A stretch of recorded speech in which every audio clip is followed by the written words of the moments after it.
దీని వెనకాల దాదాపు 10,000 కోట్లను దోచే ఒక భారీ స్కామ్కు వారు తెరదీసినట్టుగా మాకు సమాచారం అందింది.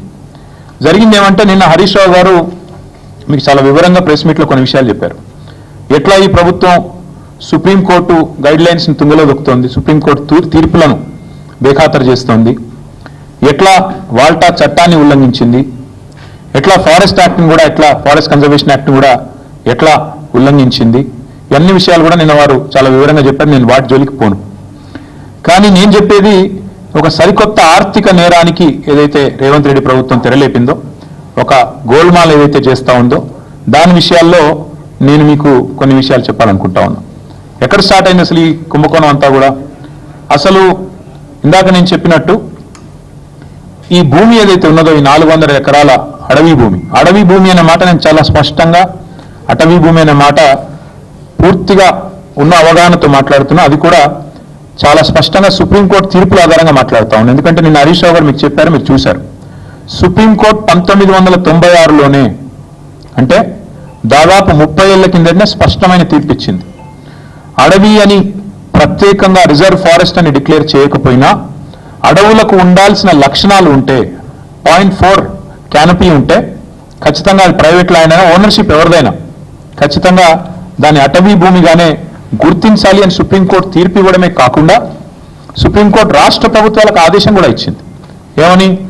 మీ దగ్గర సుప్రీంకోర్టు తీర్పుకు అనుకూలంగా ఓనర్షిప్ ఎవరిదున్నా అట్లాంటి భూములు ఎక్కడెక్కడ ఉన్నాయి లెక్క తీయండి, దాన్ని రిజర్వ్ ఫారెస్ట్గా ఆల్రెడీ డిక్లేర్ చేసి ఉన్నా చేయకపోయినా ఆ లిస్టు మాకు పంపించండి అంటే ఇక్కడ కూడా మన తెలంగాణ ప్రభుత్వం కూడా రేవంత్ రెడ్డి ప్రభుత్వం కూడా సుప్రీంకోర్టు ఆదేశాలకు అనుగుణంగా ఒక కమిటీని కూడా ఏర్పాటు చేసింది ఆ స్థలాలను గుర్తించడానికి.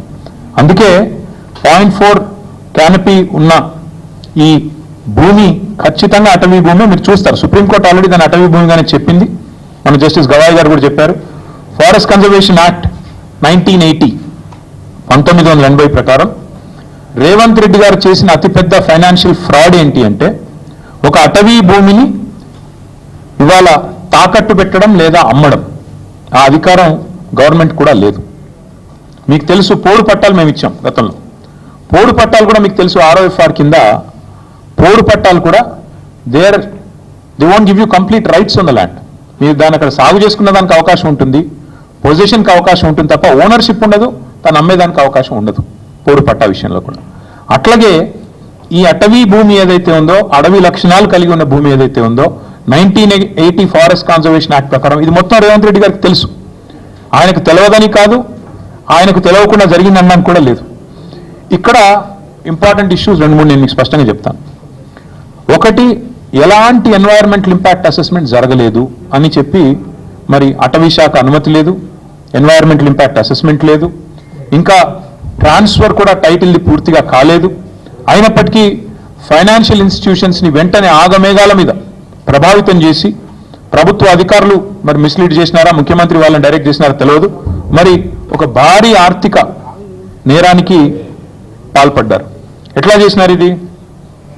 ముఖ్యమంత్రి గారికి ఒక బీజేపీ ఎంపీ పూర్తి స్థాయిలో వెనుక ఉండి సహకరించి ఒక బ్రోకర్ కంపెనీని తీసుకొచ్చారు. ఆ కంపెనీ పేరు trust investment advisers private limited అనే పేరుకు మర్చెంట్ బ్యాంకర్, బట్ చేసేది బ్రోకరేజ్. వారు ఈ కాన్సెప్ట్ వారికి చెప్పారు, మీకు FRBMను బైపాస్ చేస్తూ మీకు డబ్బులు తెచ్చిస్తాము, మీరు దానికి గాను మాకు డబ్బులు ఇవ్వండి, ఆ తర్వాత మీ ఇష్టం ఉన్న వాళ్ళకు భూములు అమ్ముకోండి. ఇది ఓవరాల్గా స్కీమ్. దీనిలో అన్ని నిబంధనలు మొత్తం అన్ని చట్టాలు నిబంధనలు సుప్రీంకోర్టు తీర్పులు అన్నిటినీ తుంగలో దొక్కారు. RBI గైడ్లైన్స్ కూడా తుంగలో దొక్కారు. ఎట్లా? I will explain to you.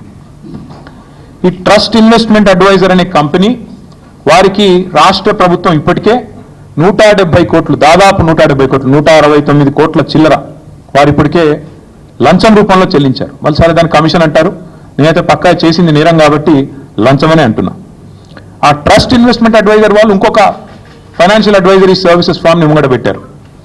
Beacon trusteeship అనే కంపెనీని రంగంలో దించారు. ఇదంతా కూడా ఏంటంటే ఒక స్కీమ్ ప్రకారం.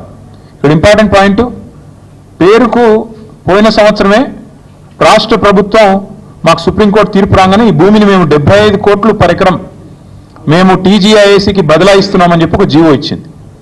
కానీ జీవో మాత్రమే ఇచ్చింది తప్ప ఆ ల్యాండ్ను ఎలియనేషన్ చేయలేదు, సేల్ డీడ్ చేయలేదు, మ్యూటేషన్ కూడా